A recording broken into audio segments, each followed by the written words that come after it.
The war we have already fought. Kings, oligarchs, and the terrible human habit of discovering history too late. By Elias Winter, August 6, 2026. Read by an automated voice. Prologue. The Tsar was certain. In the winter palace of Nicholas II, the world still possessed an order. There were great nations and lesser nations. There were ancient empires and newly dressed imitators. There were white armies, disciplined by history, and yellow armies, assembled from peoples who had only recently learned the machinery of Europe. Russia stretched across the curvature of the earth. Japan was an island at its edge. The Tsar was certain. He was not certain because he had studied Japan carefully. Certainty rarely comes from study. Study produces complication, and complication makes certainty difficult to maintain. Nicholas was certain because the world around him had been arranged to make Russian superiority feel like a fact of nature. Russia had millions of men. Russia had defeated Napoleon. Russia had occupied Paris. Russia had railways, fortresses, admirals, princes, and the accumulated mythology of a European empire. Japan, within the memory of living men, had been largely closed to the West. Its modern army was young. Its navy had been assembled from borrowed designs and foreign instruction. What could such a country teach Russia? This was not merely arrogance. It was a theory of reality.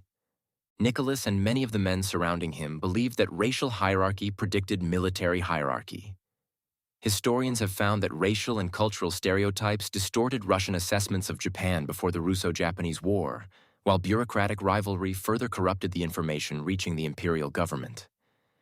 Nicholas was influenced by the widespread conviction that Japanese soldiers could not equal a European army. MIT Press Direct.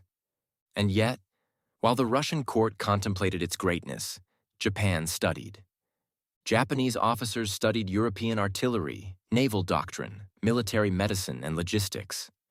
They studied Russia's railways and the distance between Russia's population centers and its eastern forces. They understood that Russia was enormous. They also understood that enormous things do not move quickly simply because they are enormous. Russia possessed more power in theory. Japan asked how much of it could arrive at the battlefield. War began in February 1904. Russia expected the insult to be temporary. Instead came defeat after defeat. Port Arthur fell. Russian forces were beaten at Mukden. Then the Tsar sent his Baltic fleet on one of the most extraordinary voyages in military history. The ships traveled from northern Europe, around Africa, and across the Indian Ocean toward the waters of East Asia. The voyage itself became a parable of imperial confusion. Early in the journey, Russian ships fired upon British fishing vessels in the North Sea after mistaking them for Japanese attackers. The fleet continued. It crossed half the world to preserve Russian honor. In May 1905, near the island of Tsushima, the Japanese Navy destroyed it. The empire that had believed Japan incapable of challenging it watched almost an entire fleet disappear into the sea. There is something almost merciful about history. It gives us the answers before the examination. There is something almost unbearable about human beings. We insist on taking the examination without reading them. Chapter 1. The King and His War. For most of history, war did not require the consent of the people who would die in it. A king inherited a claim through his mother. A prince married the daughter of another sovereign. A monarch believed a neighboring province belonged to his dynasty. A port promised greater customs revenue. A river marked an unsatisfactory frontier. A rival court had committed an insult. Armies moved. European history is filled with wars whose names reveal how little they had to do with the wishes of ordinary people. The War of the Spanish Succession, the War of the Austrian Succession, the War of the Bavarian Succession. Entire populations were marched through famine, taxation, and death because royal families disagreed over which branch of a family possessed the proper hereditary entitlement to govern strangers. The language was elevated. Honor, inheritance, the balance of power, the defense of the realm. But below the vocabulary, war was often a form of armed litigation among dynasties. The farmer did not negotiate the marriage. The conscript did not inherit the disputed crown. The widow did not own the province whose rightful possession had required her husband's death. They supplied the tax, the wheat, the horse, and the sun. This does not mean that every historical war was merely vanity. Peoples were invaded, cities were besieged, predatory states existed. Defensive wars could protect populations from conquest, enslavement, or extermination.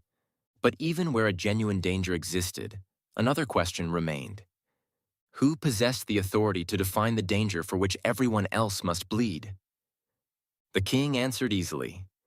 His security was the security of the kingdom because the kingdom was his. A threat to his dynasty became a threat to the realm. His humiliation became national humiliation. His ambitions acquired a flag. The genius of monarchy was not that it concealed this identification. It announced it. The king's body represented the state. His inheritance was its destiny. His prestige was its prestige. Then, over several centuries, kings weakened or disappeared. Republics were declared. Constitutions were written. Subjects became citizens. Armies no longer marched under the personal banner of a hereditary sovereign, but beneath the flag of a nation. Yet something curious survived the death of monarchy. The phrase national interest inherited much of the work once performed by royal honor. His Majesty requires this became national security requires this. The vocabulary became impersonal, but the power to define necessity remained concentrated. Nicholas II did not invent the conflict between Russia and Japan alone. Russia and Japan were rival empires competing over Korea and Manchuria. Japan ultimately opened hostilities. But Russian expansion, diplomatic intransigence, and confidence that Japan would retreat helped create the confrontation. Ordinary Russians had no elected national legislature capable of authorizing or refusing it. A peasant in Tambov was not asked whether Manchuria belonged within Russia's natural sphere. A worker in St. Petersburg was not invited to inspect the Trans-Siberian Railway and decide whether the empire could sustain a distant war. The policy was created in the court, ministries, and military commands of the ruling class. The population entered the discussion later. It entered as manpower. Chapter 2: The Democracy of Rich Men. We congratulate ourselves because the king is gone. Now we vote. There is truth in that celebration. The difference between citizenship and subjection is not decorative. Elections can remove governments. Rights can protect dissent. Independent institutions can expose lies. Political organization can force concessions that hereditary rulers would never voluntarily offer. But democracy contains a structural problem that the ballot does not solve. Before a citizen can vote for a candidate, the citizen must know that the candidate exists. To become known, a candidate requires attention. To acquire attention, a candidate requires money, organization, institutional recognition, media exposure, or an already established form of fame. So the democratic story does not begin on election day. It begins much earlier, when a vast field of theoretically possible representatives is reduced to the handful of people deemed serious enough to appear before the electorate. Democracy equalized the ballot. It never equalized the road to the ballot. This is why wealth matters even without bribery. The crude picture of oligarchy imagines several billionaires sitting in a dark room and assigning policies to obedient politicians. That sometimes approximates reality closely enough to remain useful satire. But the deeper power of wealth does not require a conspiracy. Those who own media institutions influence what receives attention. Those who finance political campaigns influence which candidates survive. Those who fund universities, foundations, and think tanks influence which ideas arrive in public life carrying the seal of expertise. Those who control investment influence governments because governments require employment, credit, tax revenue, and economic stability. A wealthy class does not need to issue a single unified command. Governments learn to anticipate its response. Will capital leave? Will hiring stop? Will markets fall? Will newspapers turn hostile? Will political donations disappear? Will a primary opponent suddenly become viable? This is power operating before instruction. The wealthy are not all powerful, nor are they a single mind. Industrialists compete with financiers. Technology firms fight regulators and one another. Sections of the elite defect from their class interests. Governments sometimes impose taxes, regulations, and labor protections fiercely opposed by capital. Democracy remains an arena of real conflict. But perhaps democracy did not abolish oligarchy. Perhaps it forced oligarchy to become persuasive. A king could announce that his inheritance required a war. A modern ruling coalition must manufacture legitimacy. It must produce experts, threats, maps, intelligence assessments, patriotic slogans, and television appearances. It must transform the interests of particular institutions into the interests of the public. This process need not be entirely cynical. People inside powerful institutions often sincerely believe that what protects their institution protects the country. The investment banker believes stable markets are national survival. The military planner believes military credibility is peace. The weapons manufacturer believes deterrence requires procurement. The Allied government believes its enemies are also America's enemies. The most effective ideology is not a lie one repeats reluctantly. It is an interest one has learned to experience as universal truth. This is why oligarchy can survive elections. Citizens choose, but they choose inside an environment whose candidates, categories, and fears have already been shaped by unequal power. Yet ordinary people are not helpless. They can form unions, parties, associations, and movements. They can withdraw labor. They can occupy streets. They can make governance impossible. They can create forms of power that wealth did not authorize. And that is when democracy discovers its boundary. What happens when the poor become dangerous? Chapter 3. When the poor become dangerous. By the beginning of 1905, Russia's war was no longer a distant imperial adventure. It had entered the price of bread. It had entered the factories. It had entered homes through letters announcing death, injury, or disappearance. Military defeat does not automatically create revolution. People can endure astonishing misery while believing that resistance is futile. What defeat can do is change the perceived strength of the state. Before the war, the Russian Empire appeared vast, armed, and immovable. Then Japan began beating it.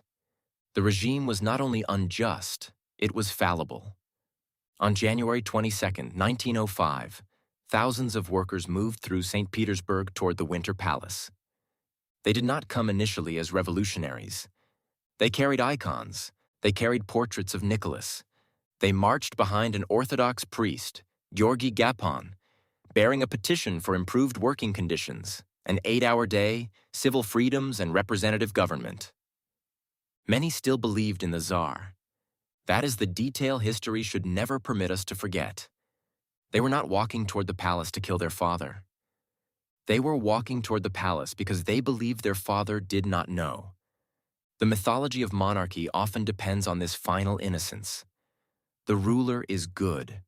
Corrupt advisors conceal the people's suffering from him. If only the sovereign could hear them, justice would return. Imperial troops fired upon the crowd.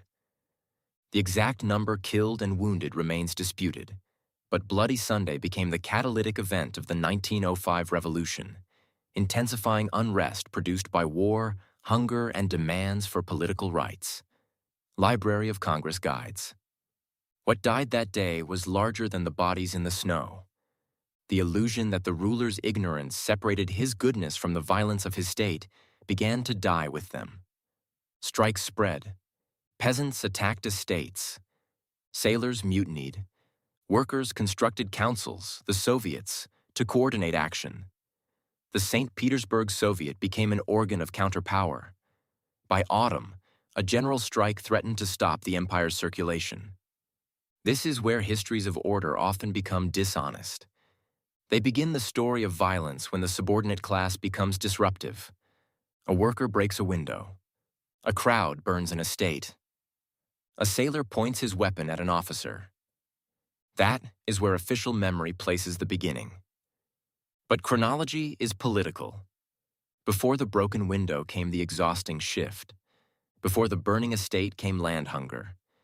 Before mutiny came conscription into a war the sailor had never chosen. Before the stone came the rifle. Power gets to decide where the story of violence begins. If history begins when the worker throws the stone, the worker began the violence. If history begins when his children were hungry, while the institutions governing him protected wealth, property, and imperial ambition, the chronology becomes considerably less convenient. This does not sanctify everything a movement does. The oppressed are capable of cruelty. Revolutions can murder innocents, produce fanaticism, and construct new hierarchies in the ruins of old ones. To explain violence is not to absolve every person who commits it. The question is not whether movements are morally pure. The question is why respectable history describes the coercion preserving an order as stability, while describing resistance to that coercion as the arrival of violence. By October 1905, Nicholas confronted a regime in danger of paralysis. The strikes had become too large to dismiss as criminality. Sections of society that had previously remained separate began discovering their collective leverage. Nicholas issued the October Manifesto, promising civil liberties and an elected legislature, the Duma. The concession arrived not because the Tsar had completed a philosophical study of representative government, but because continued refusal threatened the survival of his throne. The Library of Congress chronology describes an escalating strike movement and a Russia approaching collapse before the manifesto was issued. Library of Congress guides. The powerful rarely redistribute power because they have been persuaded. They redistribute it when keeping all of it becomes more dangerous than surrendering some of it. Once the regime recovered, Nicholas restricted the constitutional settlement. Electoral rules were altered. Radicals were imprisoned, exiled, or killed. Autocratic power survived. The concession was real. So was the intention to contain it. That is one of the recurring structures of reform. Enough is surrendered to restore order, but not enough to surrender the order itself. Chapter 4. The inferior people who would not lose. The most consequential failure of Nicholas II was not that he lacked information. It was that his ideology prevented information from becoming knowledge. Japan had spent decades modernizing. Its government had constructed a conscript army, developed industry, expanded education, acquired foreign technology, and created a professional navy. It had defeated China in the First Sino-Japanese War. Russian diplomats and military observers had evidence of Japanese capability. The evidence existed. Nicholas's worldview possessed a place to store it without changing itself. Japan was still inferior. That is the power of prejudice. It does not always deny facts. Often it merely reorganizes them so that no fact can threaten the conclusion. Japan has modern ships, but Japanese sailors lack European character. Japan has disciplined troops, but Asian soldiers cannot withstand a white army. Japan defeated China, but China was also inferior. Japan speaks confidently, but this is theater. Japan threatens war, but it will ultimately recognize the hierarchy of power. Every observation becomes proof of what one already believes. This was not merely a moral failure.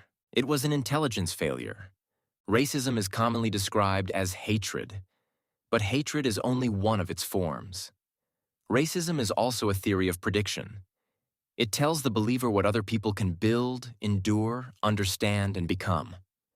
Once installed, it acts as corrupted software inside strategic judgment. Their restraint becomes weakness. Their poverty becomes incompetence. Their internal disagreement becomes imminent collapse. Their inferior weapons become inferior minds. The stronger power then commits one of history's most expensive mistakes. It confuses material disadvantage with psychological submission. Japan studied Russia because Russia frightened Japan. Russia failed to study Japan with equal seriousness because Japan did not frighten Russia. The weaker power had to understand reality. The stronger power could afford mythology. Until suddenly, it could not. Russia's size encouraged another delusion. The empire possessed vastly greater aggregate resources than Japan. But resources scattered across a continent are not the same as resources available at the front. The Trans-Siberian Railway could not instantly transform Russia's European population and industry into combat power in Manchuria. Command was divided. Logistics were strained. The Russian state confused what it owned with what it could use. Japan was smaller, but it fought close to home. It could concentrate. Russia was larger, but distance diluted it. On a map, the empire looked overwhelming. At the point of contact, the map had lied. This is the relationship between prejudice and bad strategy. Contempt suppresses curiosity. Suppressed curiosity produces false intelligence. False intelligence produces plans for an enemy who does not exist. Then the real enemy arrives.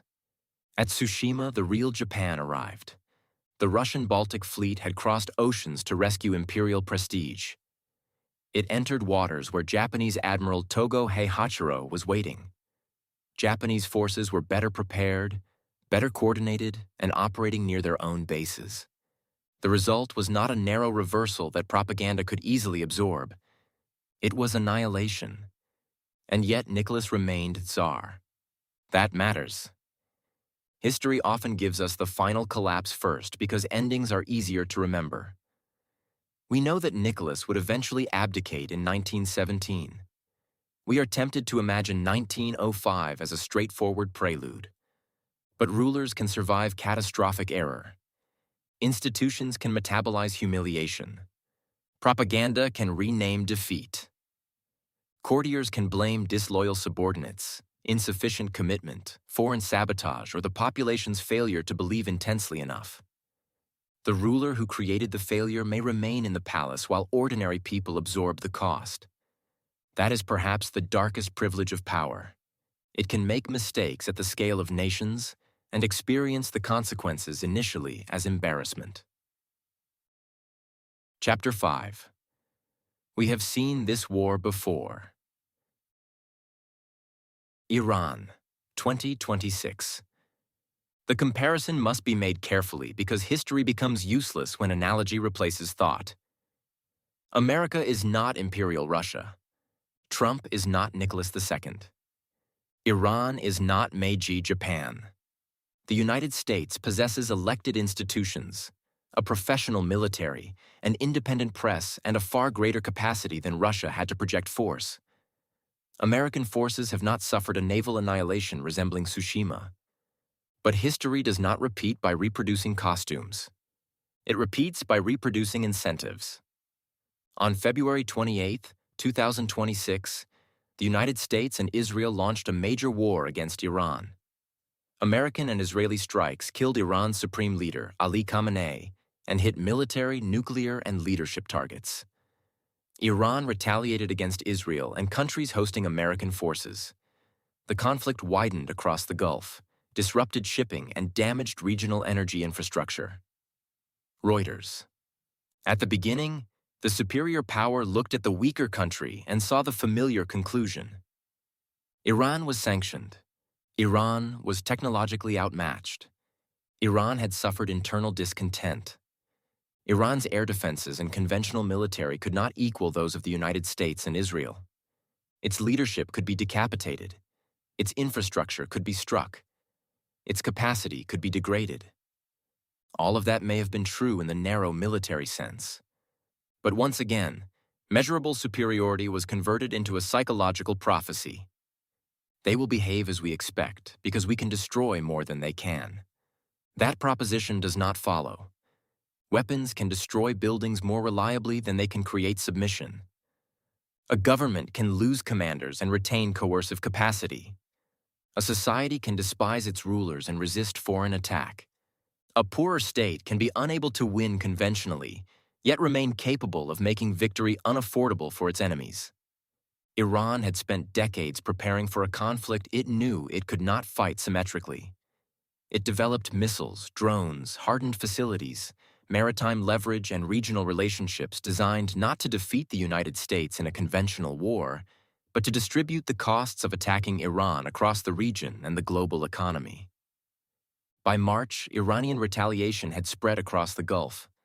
Attacks and counterattacks damaged oil and gas infrastructure in several states, disrupted exports, and raised global energy prices.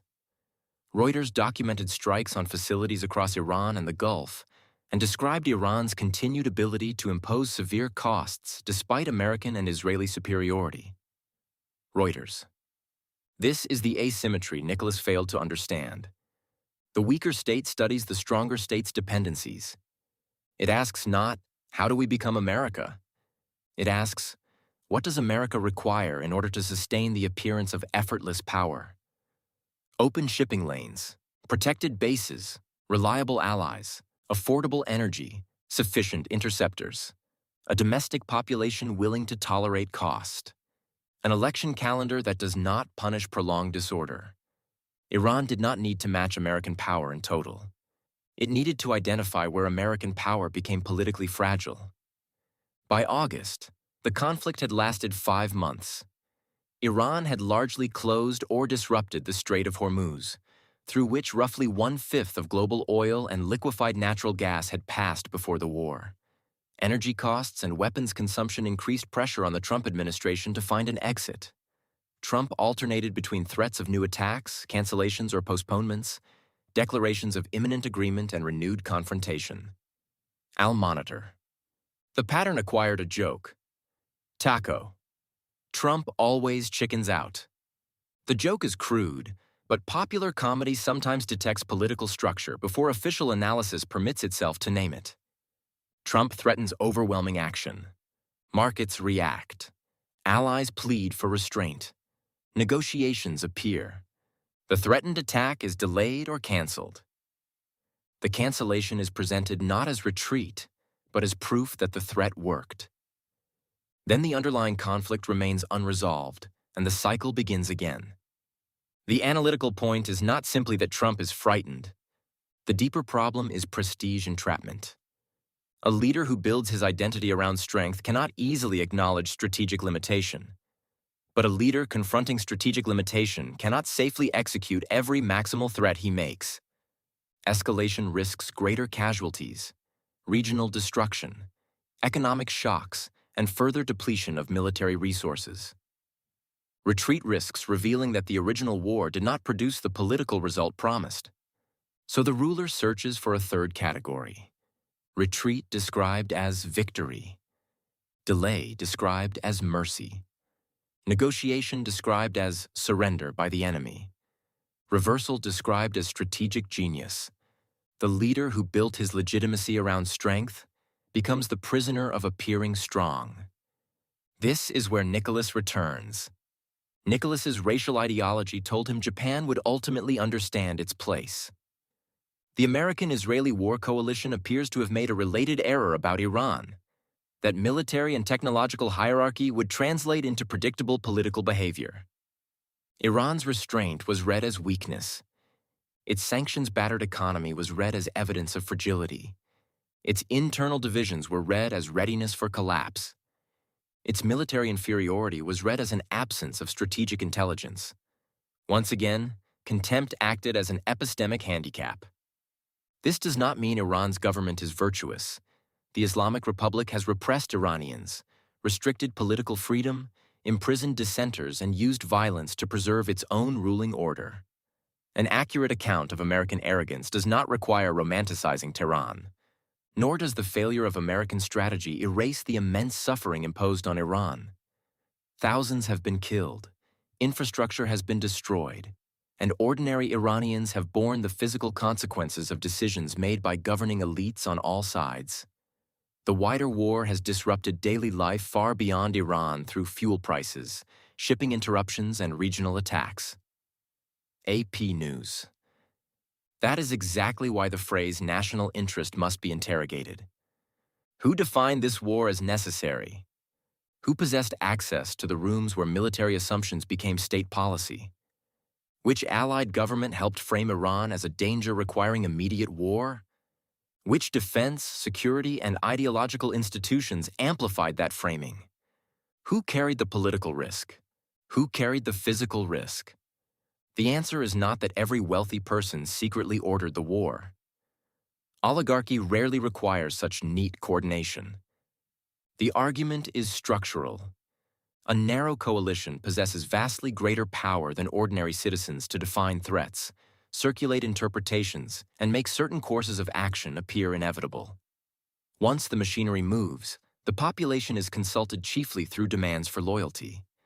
Russian peasants did not formulate imperial policy in Manchuria.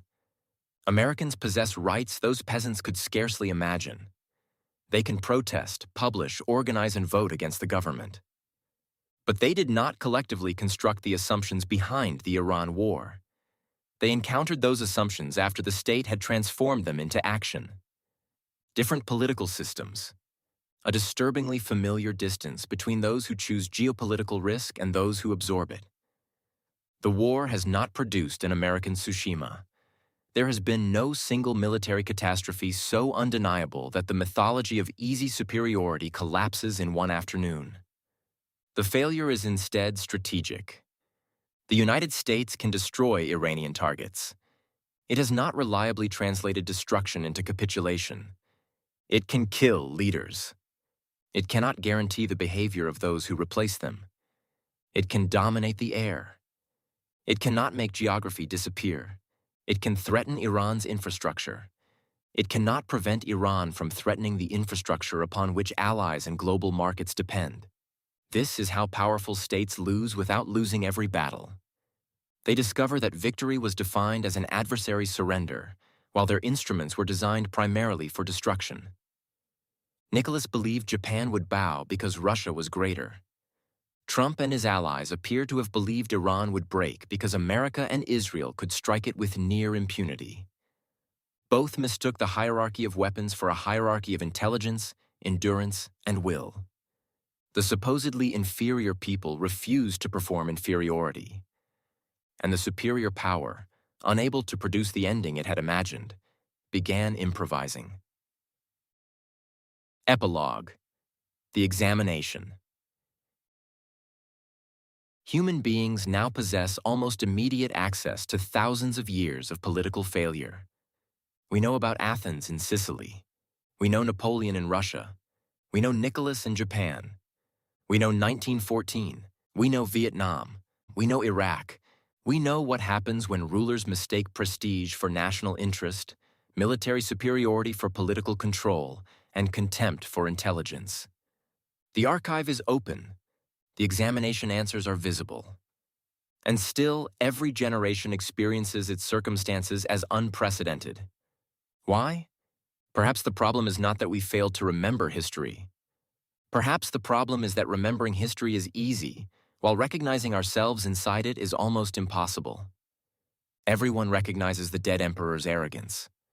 Almost nobody recognizes the living rulers. Everyone understands yesterday's propaganda. Today's arrives labeled analysis. Everyone laughs at the ancient king who surrounded himself with flatterers. When a modern president does the same, half the country calls it leadership. Everyone sees the foolishness of a previous empire believing itself exceptional. Every empire considers its own exceptionalism an empirical fact. We imagine people in history as fundamentally less intelligent than ourselves. They wore ornate uniforms.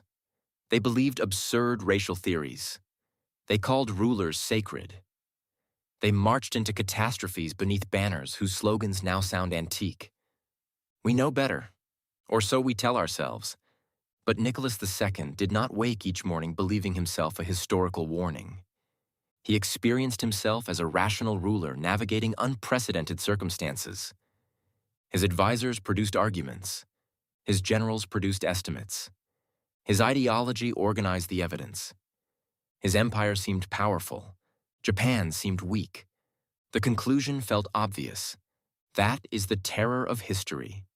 Its fools rarely experience themselves as fools. They experience themselves as realists. Perhaps history does not repeat because human beings fail to remember it. Perhaps history repeats because we remember everything except the possibility that the fools in the story were people exactly like us. A man in a palace. An enormous empire behind him. A smaller country across the sea. Advisors assuring him that the weaker people understood the hierarchy. Nicholas was certain, and somewhere in Japan, men who had spent years studying Russia were preparing to teach him what certainty costs. Elias Winter, author of Language Matters, a space for reflection on language, power, and decline.